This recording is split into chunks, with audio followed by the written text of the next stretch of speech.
Football is our religion. The One Course Stadium is our church. Nigel Clough, the God we choose to believe in. And by name, I am your priest. Settle yourselves in. This is the Sunday Sermon.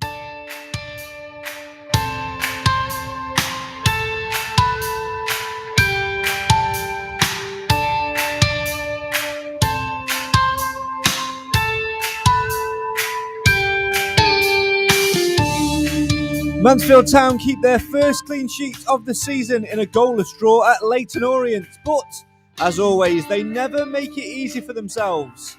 Tyrese Sinclair's red card in the second half after coming off the bench left the Stags with a backs to the walls job, but they executed it perfectly.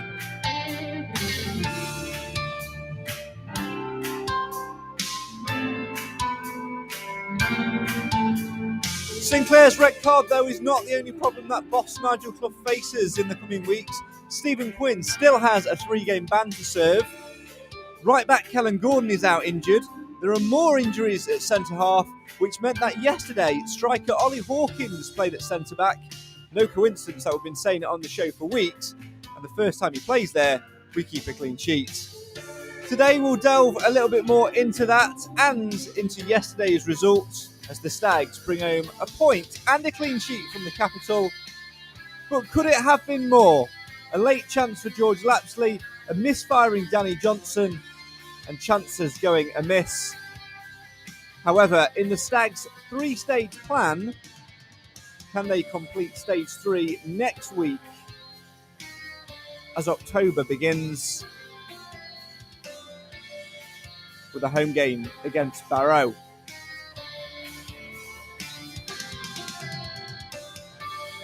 Get involved in the comments now and have your say on your team. This is the show for the fans, by the fans. Why? Because Mansfield matters. Leyton Orient 0, Mansfield Town 0. It's time to let the sermon begin. Be seated.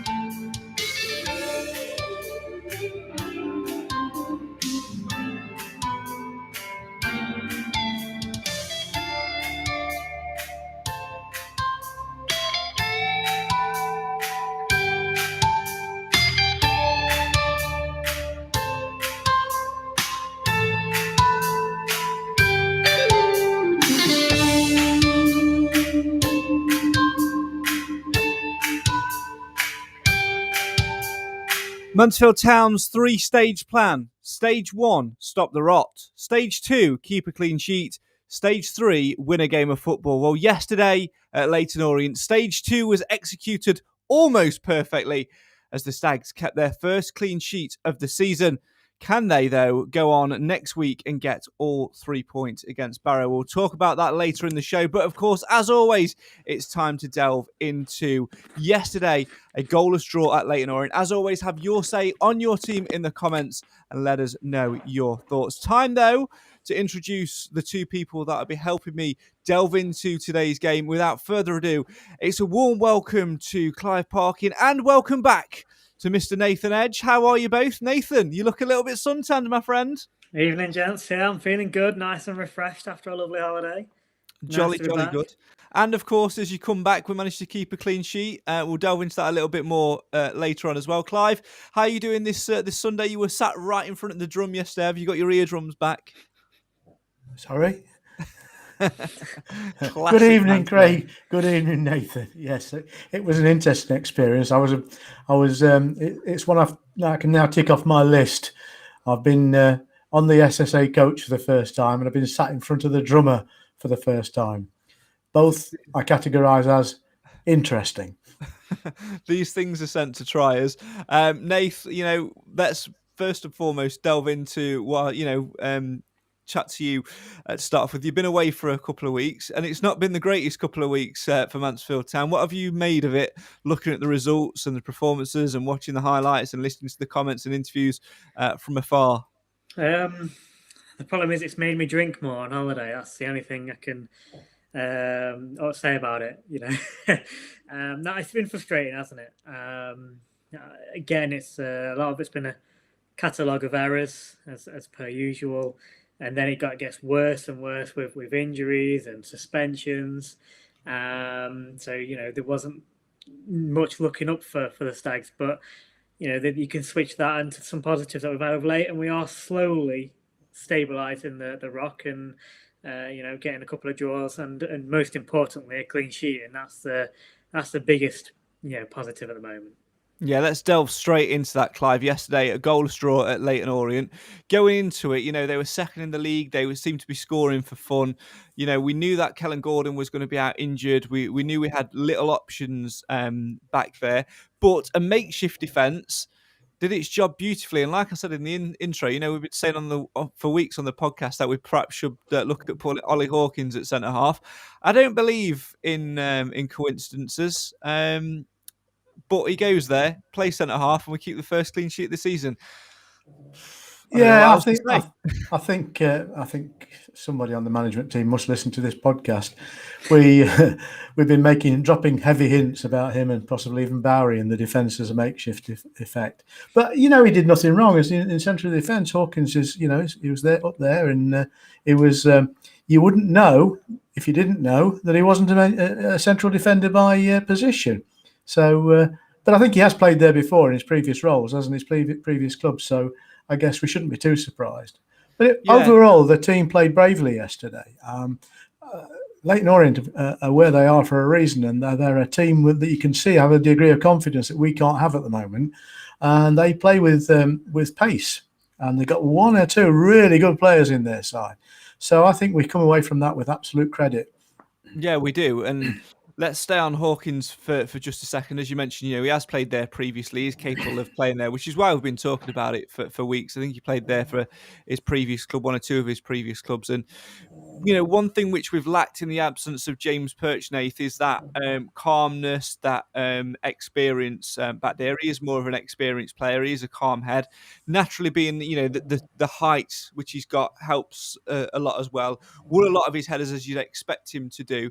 But having that leadership back there, that's something which we very much needed. And for me, I think Nigel Clough will have a huge headache next week going into the game against Barrow as to whether to leave him there, because there are two factors that you need to consider. The first is, once you keep a clean sheet, consistency in that back four is absolutely key and critical, which we've said for weeks. But the second is, if you take him from that front line, we also lose a lot of our attacking outlet. So it's what do you juggle? For me personally, I'd sort of say for the next couple of weeks or so, until we can get a Will Forrester back in, back in and available, or another body back there, I would look at leaving him there, because if you keep a clean sheet, you're guaranteed a point. Yeah, I don't think he's going to have too much of a choice, really. I think we're at a situation where it's probably desperate times call for desperate measures. And dropping him back there, I think Clough has been reluctant to do it because it does take probably our strongest forward asset at the moment, which is a bit of a problem. And you did see that on yesterday. We, as much as it did improve at the back, which was key, it had to happen. We didn't have as much going forward, and that's still going to be the case going forward. So, into the next few games. So it's got to be a bit of a balance act. But I think in the next couple of weeks, or next couple of games in particular, I'd expect to see him probably stay back there, and we'd maybe try a few different things, shuffling it up front, and see if we can make a bit more happen up there. We've certainly got more options available to us in that forward area anyway, to sacrifice leaving him back there.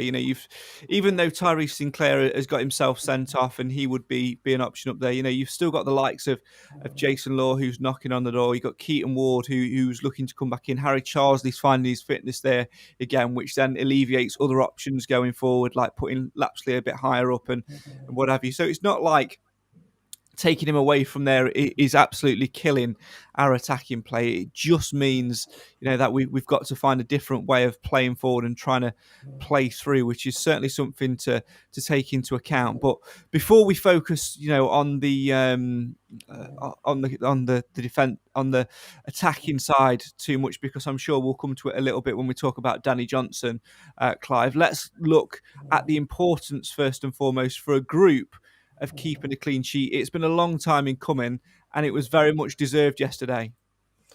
Yes, as I said, they worked tirelessly to achieve it as well, and with precious few errors. I think yet again Hewitt's had a decent game, and I could only remember one obvious error that he made, and the team covered it. So I think we're showing progress, because at one point you'd think Hewitt would never play again, given the performances he'd had and the criticism he'd received from the gaffer.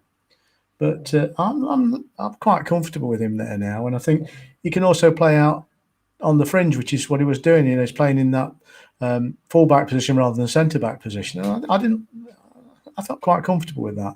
But it doesn't give us a great deal of attacking prowess down that side, which is that we sacrifice that for defence. But I thought they played well. I think clearly would have been playing a lot better if our long-term injured player was able to be playing, because he would have brought that calmness that we still don't have. But we've got to learn to live without that this season now. And in fact, in this month ahead, we've got to learn to live without him. We've got to learn to live without the Mad Irishman. And as soon as they start to come back, and I think the progress that's been made by the midfield team as well, in terms of getting back into some form of workable shape, I think we should start to see ourselves being much more attack-minded as well. So going back to the question, I think I'd be quite happy to leave Hawkins in the back four if it means we're going to get 2 out of the next 3 games with clean sheets, because that's progress. Yeah, and progress is exactly what we've needed, Nath, isn't it? And, I really pleased for Nathan Bishop yesterday. He's made a number of outstanding saves in recent games, has been very unlucky to see, 3 or 4 goals put past him every single game. He was instrumental again yesterday with a number of key saves, especially sort of late on when we went down to 10 men. It will do him the world of good for his confidence, won't it, Nath? It will, although I don't think he needed much for his confidence, to be honest. I think he still, despite conceding goals and losing games, I think he comes across as still quite a confident person. I think he does have faith in his own ability, which is what you want as in a goalkeeper. So that's great. I think it's more of a confidence for the back 4 or the back 5, including the goalkeeper as a unit. I think that's the most important factor here, and a bit. Touching on what Clive said a couple of minutes ago, the most important thing is that, yes, we made a couple of mistakes, individual errors, but the sort of difference was against Leyton Orient was the team got behind that, and rectified it. Whereas, a few weeks ago, I'm going to use the example of when Jordan Barry missed a penalty. Blame was laid at him, but I was making the point that actually after that, there was numerous occasions when somebody else should have stepped in and they didn't.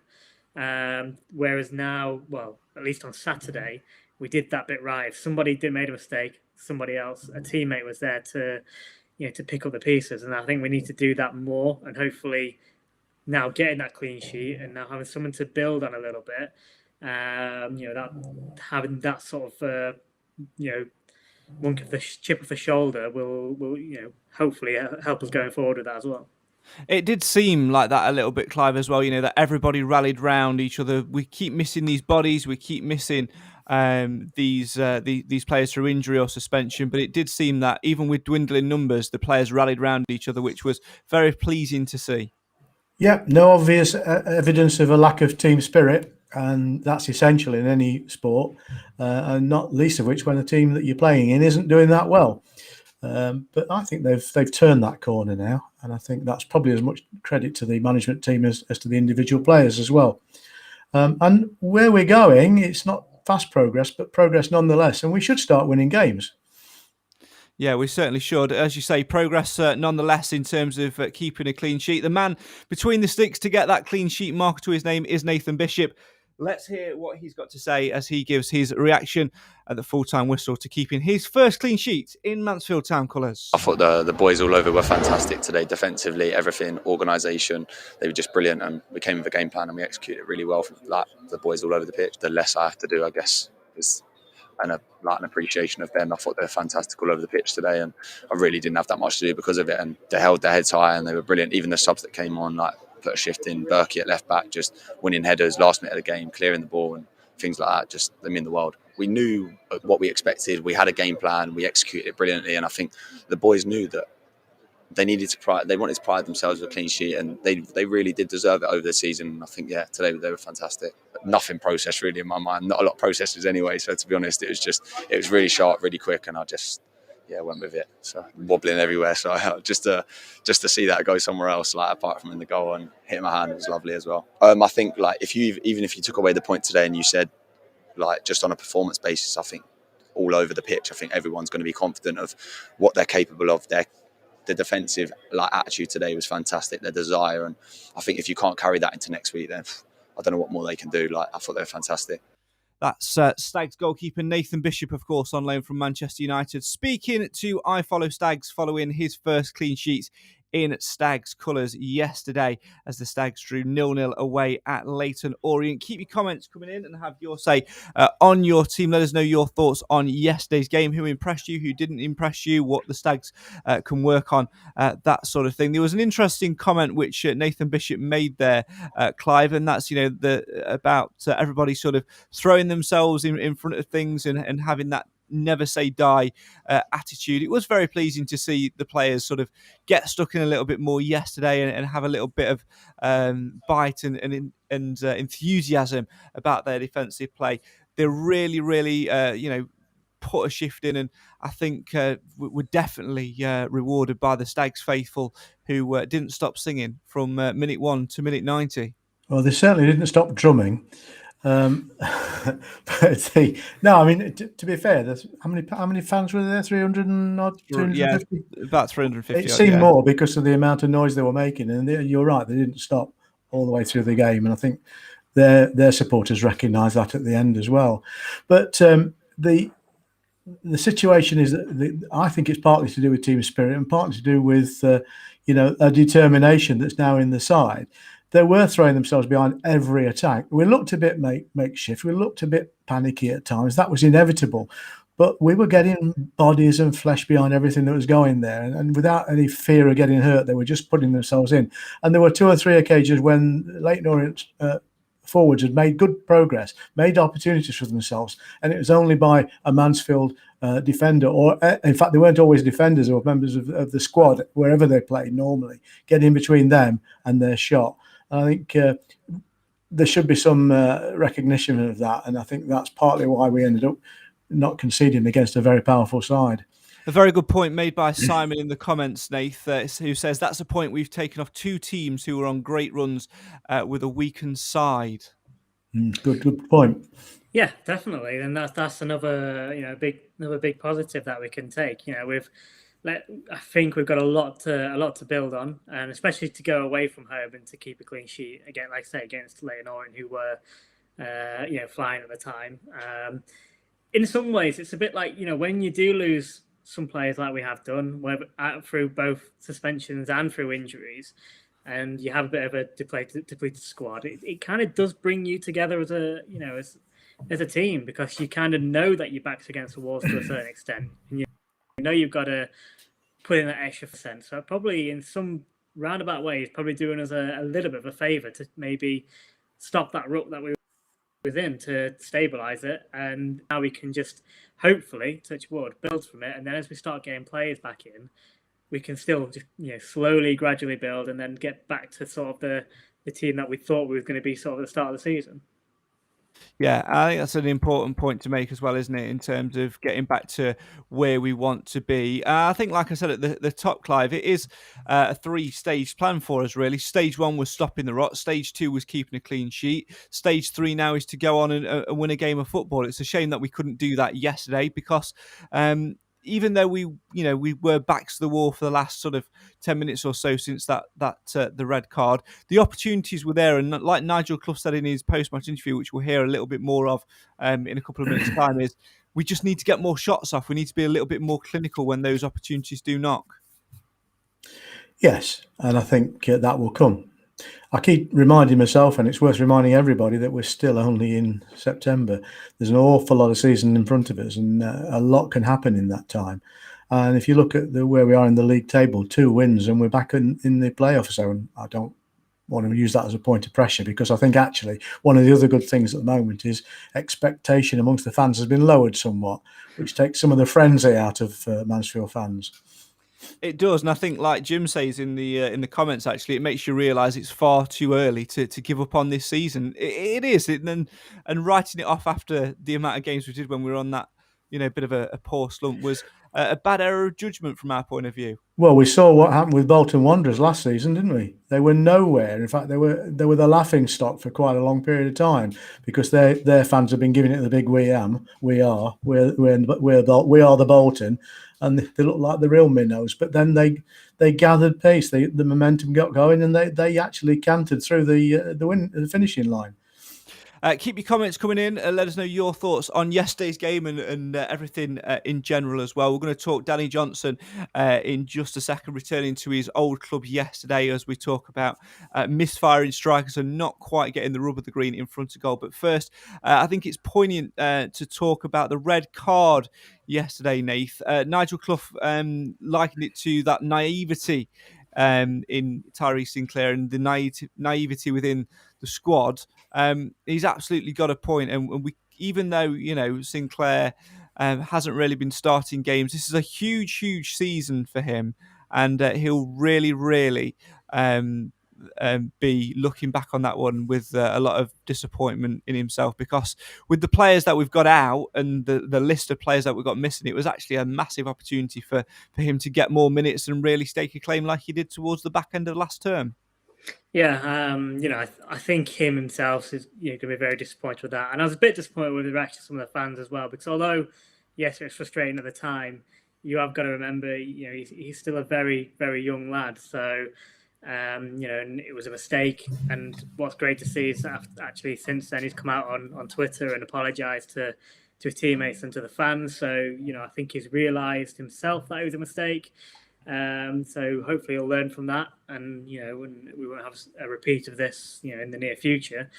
But I think the biggest disappointment is the fact that you look at the fact that Hawkins might be staying back in centre back for a while, and as you mentioned there, Danny Johnson's not necessarily firing, and there's injuries and whatnot galore. So it is a real opportunity for Tyrese if he was available. The chances are he would have been playing more minutes, or potentially even starting games if he was playing well. So he's only got himself to blame for that, for the way he reacted in the game. But he's got to learn from it, and hopefully come back in a few months' time and right the wrongs. Yeah, let's have a little look at what he's put on Twitter as well. Nathan mentioned it there. He tweeted this earlier. Just wanted to apologise to my teammates and fans for my actions yesterday. I shouldn't have reacted in the way I did, but I'll learn from it and move forward. Class from the boys, from digging deep and getting a well-earned point. Yeah, absolutely. And do you know what? That I agree with what Nathan said, Clive, a little bit. He was getting a lot of stick yesterday on social media from supporters and things like that. And do you know what? He knew straight away, sort of on reflection, that he'd made a mistake, and I think he sort of went to try and apologise to Nigel Clough as he walked down the tunnel. Andy Garner sort of ushered him away and said, "Leave it for a little bit." But for him to come out and make that statement, he doesn't have to do that. He could have just left it and let it simmer away and let it die down or whatever. But for him to take the decision on his own head, to come out and do that, opening the door to Stags fans or whoever to give him a little bit of abuse on the back of it, is a brave thing to do for such a young man. And that action has actually got to be applauded, the fact he's come out and apologised for his actions. Yeah, it's a bit of maturity that we could have done with on the field. That's all it was. It was a lack of maturity in the heat of a situation which he'd already got the better of their player. That's the frustrating thing. He'd won the free kick. And it was a continued tangle of legs, and he felt the guy had given him something he didn't deserve. Sorry? Okay. I thought we had an interjector then. We did. Nathan was going to say something. We've got a gremlin. No, but I think the lad realised straight away, and he is obviously contrite, and he will learn from it. And it was stupid. He was a very silly boy. But, going back to the criticism, I've not seen a lot of it, but I've seen some on social media. And, some of the fans need to ask themselves some real questions. One of them, and I can't remember who it was, thank goodness, said, this player shouldn't play for us ever again, or it's his career over. Well, come on. We've all made mistakes, and they'll continue to make mistakes, and the lad's, learning. It wasn't part of any of his plans to get sent off, having been brought on. But there you go. I've figured out what it was. Obviously, when he first sort of came into the side last year, him and Jason Law, Nigel Clough said they're there to learn off Stephen Quinn. Well, Stephen Quinn goes and gets sent off. And I was just about to say, there was less frustration aimed at Stephen Quinn than and abuse at Stephen Quinn than there was Tyree Sinclair, and you could say what Stephen Quinn did was a lot worse. It was a lot worse. Nathan, before we came on here, Craig and I have coined a phrase now when someone does something stupid and gets themselves punished by the referee, and it's to do a Quinn. Sinclair actually did a Quinn. So we can use that as often as we like now till we get bored with it, because we've got bored with all the other dingers, haven't we? Never get bored with galvanised. Moving swiftly on, obviously.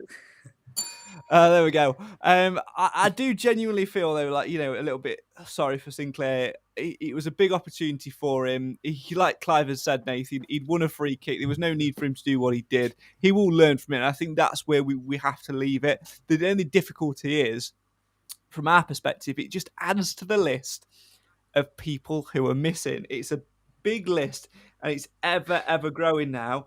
But I guess it does give opportunity to the likes of Jason Law and Keaton Ward. But it's trying to, it's that elusive missing piece of the jigsaw, isn't it? And it does seem like we've got to wait for an eternity for players to come back. This is the list that I have of people who are missing. Feel free to correct me if I've missed anybody. James Perch obviously out for the season. Richard Narty was 2 to 3 weeks, so he's probably about 2 weeks away. Will Forrester on loan from Stoke. I believe the last time Nigel Clough gave an update, he said he'd be with us at the start of October, which is, of course, next week at home to Barrow. Whether that's a return to training or a return to being available for a match, we don't know. So let's say that he's probably going to be missing for another week or so.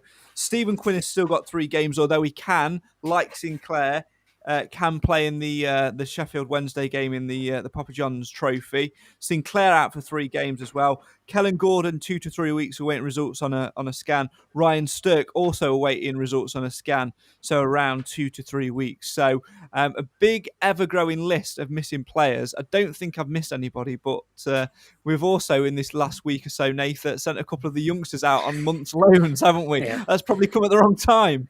I was about to say, in some ways, I think you'd have expected to see. Well, I think you definitely would have seen Nathan Kane on the bench, in the coming weeks. So that's a disappointment. It's only for a month, but we kind of need them now, which is a problem. But that's what makes it frustrating about the sendings off, because they are avoidable. Right? And when you've got players out injuries happen. They're unavoidable to a certain extent, but suspensions are. So, it is back to the walls job for the next, in some ways, for the next couple of weeks while we wait for some of these players and key players to come back as well. Yeah, Craig in the comments has said about Sinclair. I saw the same comment regarding his career is over. It's a good job that person doesn't make a mistake in his job Monday morning. It'll be P45 time for them. Tyrese will learn from this. Indeed, he will. Sticking on the subject of missing players, Clive, we are threadbare, but in some respects it can have a positive reaction, because it means people are fighting, people are scrapping for each other to try and get over the line. I think we've got options there, and it's just a case of when these players come in that they don't make the mistakes and that they don't mess things up too much, because if we're looking at changing things up in attack again. We can move Hawkins back up top. James Clark can come in at right back. Well, I'm very disappointed he didn't start. That's another rant for another day. You've got Jason Law there knocking on the door, Keaton Ward as well. You've got some other younger players as well. Craig, do you always say? I was just about to say that. Go on then. Jason Law knocking on the door. It's the second time you've said it. Is it sort of a rhyming link? I've never noticed, but there you go. Maybe it is. This is tiredness kicking in. There you go. I've never noticed that. Never noticed the way things are, though, I mean, we are threadbare, and I think if it won't surprise me if the kit man isn't on the bench next week, because we are getting a little bit thin on the ground. I suppose the most positive thing you can say is if you're one of the fringe players, is you've a greater chance of getting some time on the field while we're in this dreadful situation. But it's not very encouraging for the fans to be worried about whether we can turn out players in their appropriate positions or not. But, it was said earlier, team spirit comes out of this, I think.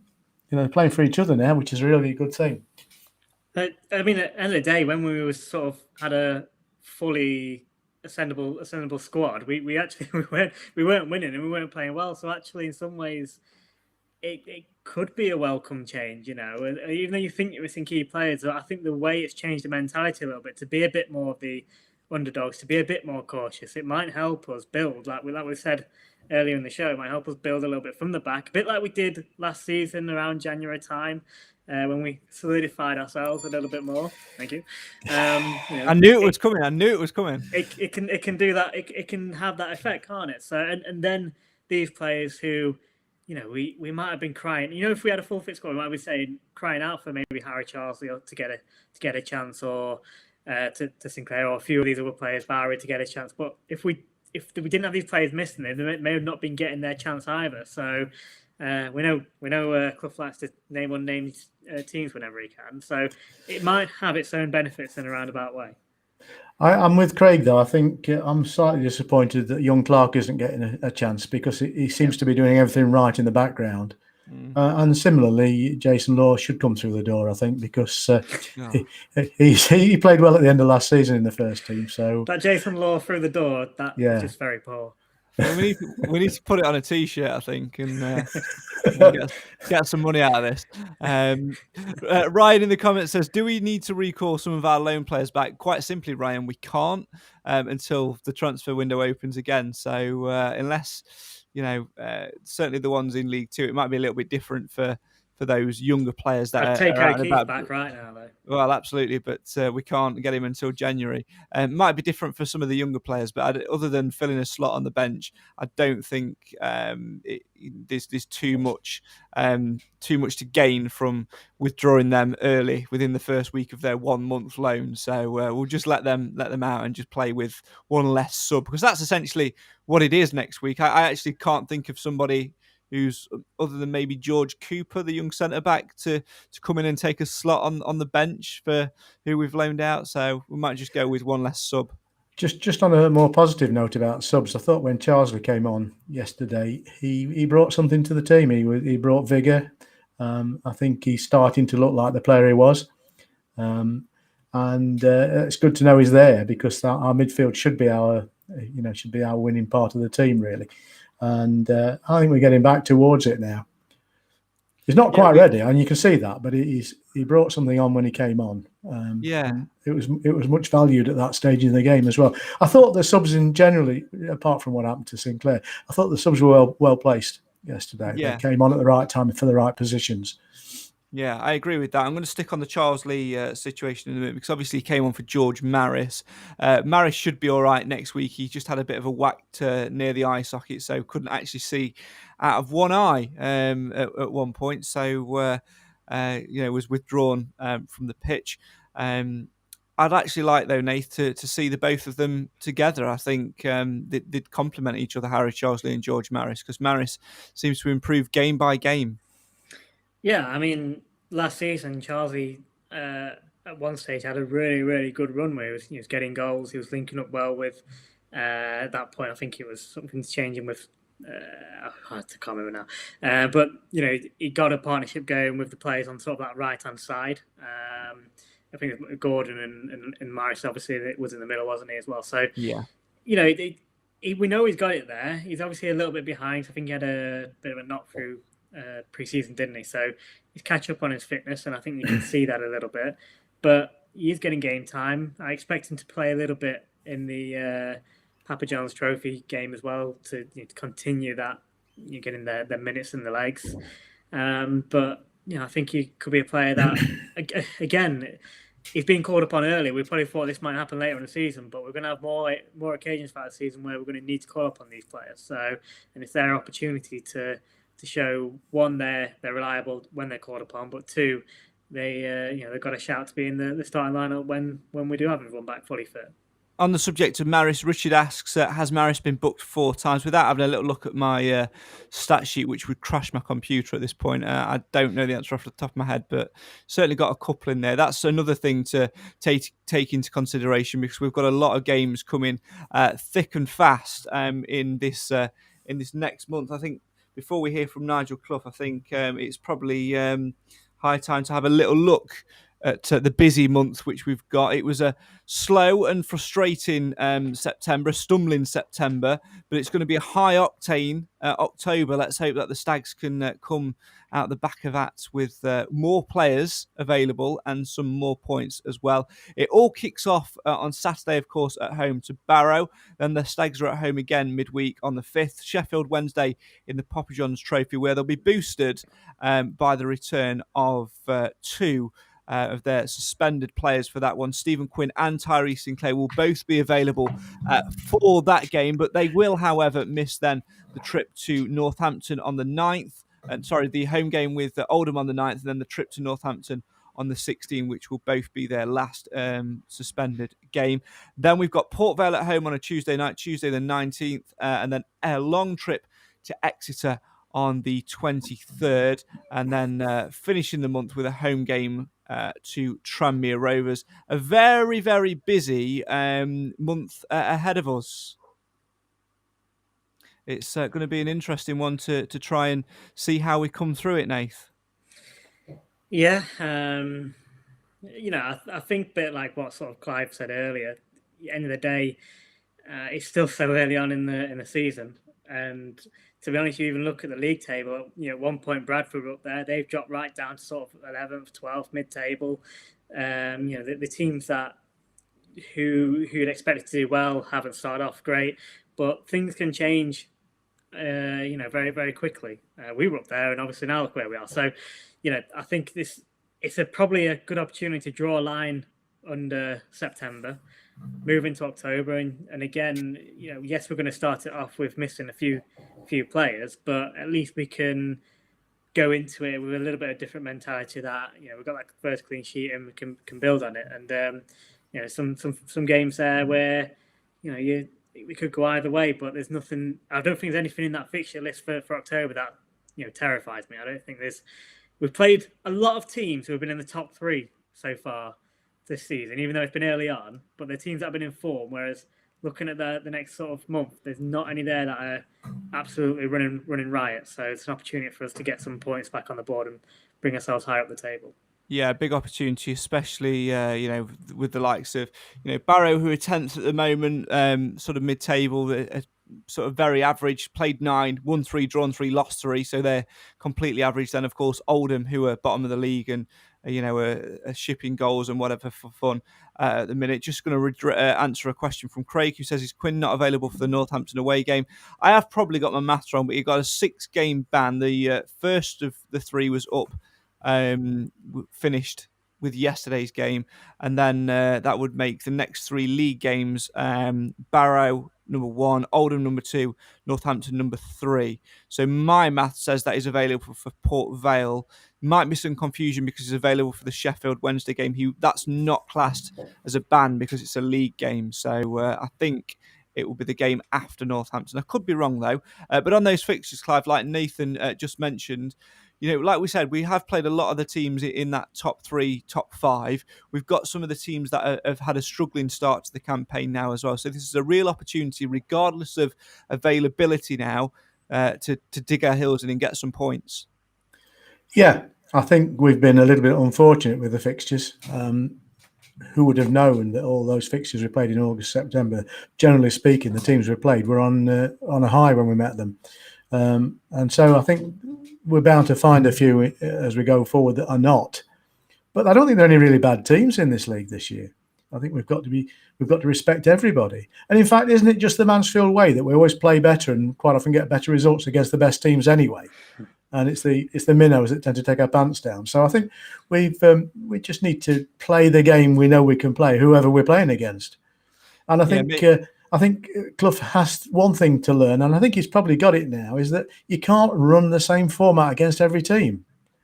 And at times in the game, you have to change it. I was very pleased to see him go 4-4-2 at a critical moment yesterday. Yeah, it's certainly something which is we need to look at a little bit more, Nath, isn't it? And that having that flexibility, it's all right playing one set way, but like Clive says, when you come up against teams and come up against it in periods of games like we did yesterday, you do have to put your managerial tactics to work.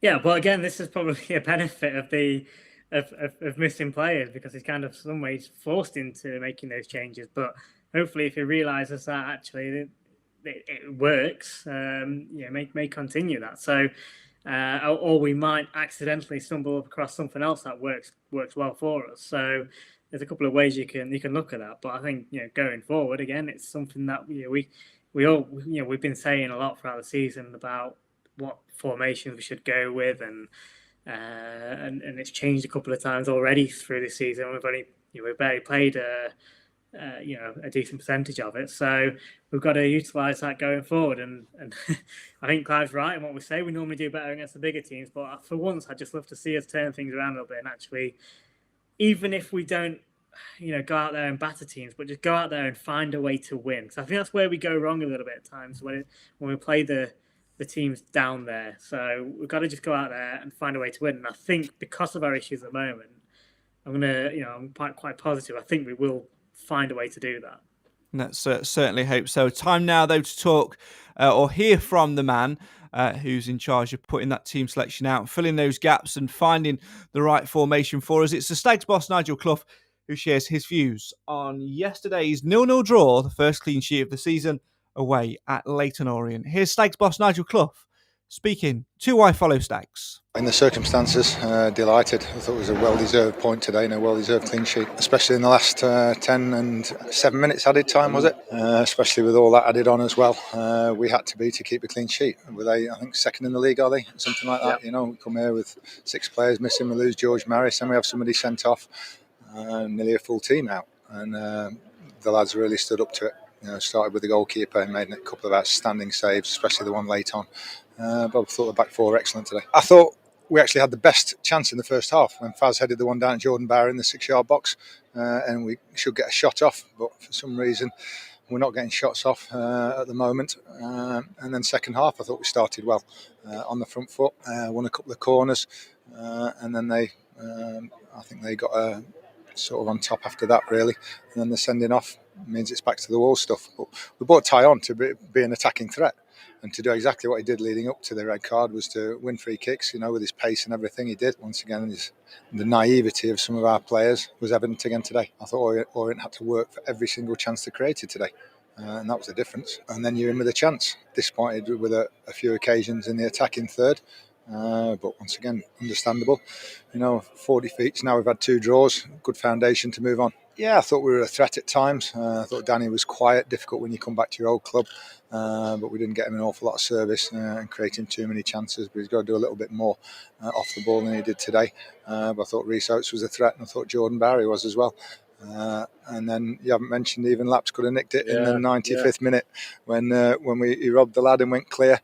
And we just once again couldn't quite get a shot off. Maybe being a bit greedy, but that can happen. You can nick one, half a mistake, and we could have won 1-0. Don't worry about mistakes, Nigel. It's fine. As long as we kept the clean sheet, which of course we did, that's good enough for us as a starting block. That's Nigel Clough speaking to I Follow Stags. For more interviews, make sure you visit mansfieldtown.net/iFollow, where you'll see lots more content on there over the coming days. Let's quickly hear the thoughts of Clive and Nathan on what Nigel had to say there. He praised his back four. He's been critical of them quite often, Clive, but also had a little bit of a dig about the service we gave Danny Johnson yesterday, and he's absolutely right. It's got to improve, but I think that's out of context of the game. Really, that's just a thing which we've got to build on as part of the third step of that 3-step plan. Yeah, it was right in that Danny wasn't on his best game. I think the occasion probably got the better of him. But again, we're not giving him the sort of service that I think he would thrive on. Certainly while we're under so much pressure and we were defending like our lives depend on it, the outcome of that is balls get banged out of defence. Well, you need to play them through to the guy like Danny to get the best out of him. So I'm not too critical of him, but yeah, I think he's struggling a little bit with confidence as well. And that's inevitable when you're not, as a goal scorer, scoring goals. Yeah, that's going to come. That's just going to come with the games, isn't it? But Clough was right to pour some praise on the defence, because he's been very critical of them before. And we've not really mentioned Rawson much, but he had a cracking game again yesterday. Yeah, and he was subject to an awful lot of stick early on, and as indeed Hewitt was. And they really didn't put much of a foot wrong at all yesterday. No, they should. I'm sure they'll get a mention when we talk about man of the match in about 5 minutes time or so. Your thoughts on the striker situation, Nathan? I mean, again, like we said sort of at the top of the show, a lot of that lack of service does fall perhaps down to the fact that we played Hawkins at centre back, but we've certainly got more options going forward with Harry Charlesley coming back into the fold to try and get the service. We've just got to find the right way to play a little bit. We didn't find that yesterday against Orient for whatever reason. Perhaps if we'd have finished with 11 men on the pitch, it might have been a little bit different. But hindsight's a wonderful thing. Yeah, and I think part of it was probably mentality as well. I think we went in with as more the game went on, I think probably the focus did switch more to, we really need to keep this clean sheet now, because it was a great opportunity to finally get it. So, and I think for a lot of the game, when you think of previous games where we've been attacking, a lot of it's come from the width. So whether it's been Gordon or Hewitt earlier on, sort of in the season, or most of our attacking's come down the left-hand side with Quinn and McLaughlin, linking up. And I think in the last couple of games in particular, you've seen a much less of McLaughlin going forward. He's done a lot more of a defensive sort of style of his side of the game, which I think, and the same on the right hand side as well with Hewitt, which I think is, in the back of the mind, they need to, they're gambling less going forward because they want to try and make sure they shut up shop at the back, and in some ways that's been necessary, because although we have been in previous games going forward and creating chances and not taking enough, we've then left ourselves open at the back and conceded too many. So I think we've done the right thing, and you are going to lose a bit from your attacking side of the game when you go a little bit more defensive, but that's where you build, and that's what we've been saying basically. Like Clough said, it's the foundations right that we've got the last 2 games, and you slowly build on that now.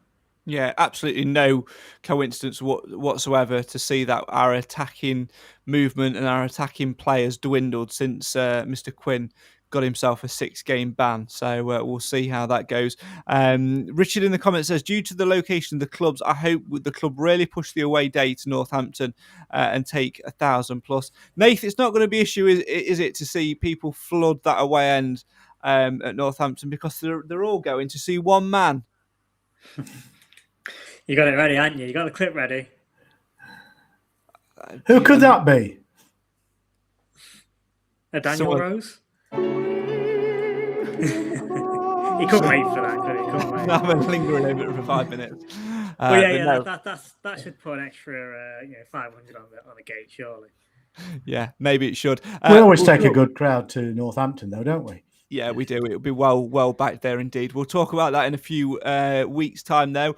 Time now, though, to focus one last time on yesterday in terms of the man of the match vote. I'll give you guys a couple of minutes to start thinking about that. Let us know in the comments as well your thoughts on it. But whilst you do that, it's time for us to take a little peruse into Sky Bet League 2 yesterday and find out the scores from around the grounds as the Stags drew 0-0 at Leyton Orient. So elsewhere in Sky Bet League 2 yesterday, it finished Crawley 2, Bradford 1. Goalless between Forest Green Rovers and Tranmere Rovers, and between Harrogate and Stevenage. Also a draw between Hartlepool and Exeter, this one finishing 1 apiece. Rochdale were beaten 1-0 at home to Oldham, whilst another draw saw Salford draw 2-2 with Northampton.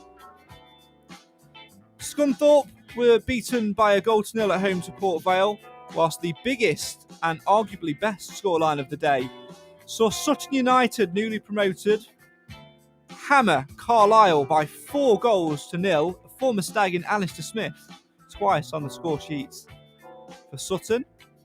Goalless between Swindon and Colchester, whilst Walsall were beaten 2-1 at home to Bristol Rovers, leaving the league table looking like this. Forest Green sit top of the tree. 6 wins from the 9 games they've played so far. 2 draws and 1 defeat. 20 points for them. 4 points clear over Leyton Orient, who, despite drawing with us yesterday, remain in second. Only on goal difference, though, Harrogate in third. Port Vale, Northampton, Exeter and Hartlepool make up the playoffs. Whilst down towards the bottom end of the table, it's Oldham who prop the rest up. Scunthorpe also in 23rd on the same amount of points, 7. Just above the drop zone, it's Walsall in 8. Stevenage in 21st on 9. Then the Stags also on 9. Salford in 19th, also on 9. But the points are very, very close in there. After only 9 games of the season played, not a time to worry whatsoever. The Stags, though, drew 0-0 with Leyton Orient.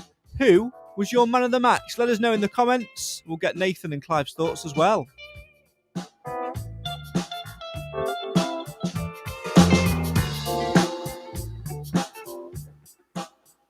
Knock, knock. So the Stags drew 0-0 then with Leyton Orient yesterday, but who will be voted as your man of the match? Clive, I imagine all of the back four are going to be on your radar, aren't they? How many nominees have you got for yesterday? I've got 4 on my shortlist. Go for it. Talk us through them all. Bowery, I thought his work rate was excellent, and I think we're seeing more of a Bowery than we've done already this season, which is good news. Rawson, again, didn't do anything wrong. Close runner for the man of the match, as is Hawkins, because he played tremendously well. But I'm going to go for Bishop because he did nothing wrong, and a brilliant save towards the end of the game kept us in it. Nathan, you would have been listening to it yesterday, whilst you were, cooling down from your suntan, which you've accumulated over the last 90 weeks that you've been abroad. Who were your standout performers yesterday? Yeah, I mean, very similar to Clive. There's a few players. I think as a whole, most of the team did pretty well, pretty sort of consistent, on a level playing field, really. But special sort of shout out for Hawkins. Going back into centre back. A bit of pressure there to go in there and get a clean sheet. Big credit to him. Rawson as well. Hewitt again improved. Lapsley again was much better. But for me, my man of the match also goes to Nathan Bishop. This one could well be a clean sweep. Ryan in the comments says Bishop fantastic in net. Kathy also says Bishop. For me, again, there are lots of special mentions. I agree with Clive. We've not really spoken about him too much. I thought Jordan Bowery's improving game by game. He's getting his confidence back now. He's getting a run in the side. At one point a couple of weeks ago, it looked like he'd been outcast and never to play again, other than for the under-23s on occasion. But he did well yesterday. Really gave us an attacking outlet. I thought I've been quite critical of Hewitt over the recent weeks or whatever, but I thought he was fantastic at right back yesterday. But with especially made one critical challenge in the second half. Rawson improved. Like Nathan said, I thought Hawkins at centre half was absolutely outstanding for me. It's a really difficult ask of him to go there, different position altogether, but handled it very, very well against a front three of Leyton Orient, who have been scoring goals for fun. Didn't really give him a sniff, but when you have got a player who makes critical saves, keeps his first clean sheet, the man of the match vote has to go to Nathan Bishop. Mark agrees in the comments as well. So Nathan, you know who your coveted tweet, which we've missed over the last couple of weeks, is going to go to. I know, I'm betting all the man of the match have missed it as well, but yeah. my good old namesake, Nathan Bishop. No, you can't claim that he got man of the match just because his name's Nathan. Well, I mean, think Bishop's going to get a good mention on this program because it's a sermons program, isn't it? We've got a priest and we've got a bishop. And we've got a Nathan. No, we've got an altar boy. That's you, Nathan. No, where is Cam? Where is Cam? Let's talk lessons because it's nearly time to finish the show. We always ask you two for your lessons to take away from the game yesterday. Clive, I'll start with you. What's your lesson to take away from yesterday's goalless draw at Leyton Orient? The tide is turning. Simple as that. I like it. It's very simplistic, very to the point. Nathan. From yesterday, should have filled up the car with petrol. Oh, sorry, no, we're talking about football, aren't we? From yesterday, it's a difficult one, really, because it was just a progression. So I think it's maybe keep Hawkins at the back for the time being. Okay, I like it. Keep him at the back for the time being. I like it indeed. Bring Law through the door. Bring Law through the door. Bring Clark in from the dark. I'm not going to hear the last of Law through the door, am I? Law and door, am I? I'm not going to hear the last of it. No. Jim also says, never give up in the comments, which I like. That's a good one. One thing I do want to pick up on, though, Nath, you have been away for a couple of weeks, and your awayness has cost you the top spot in the prediction league.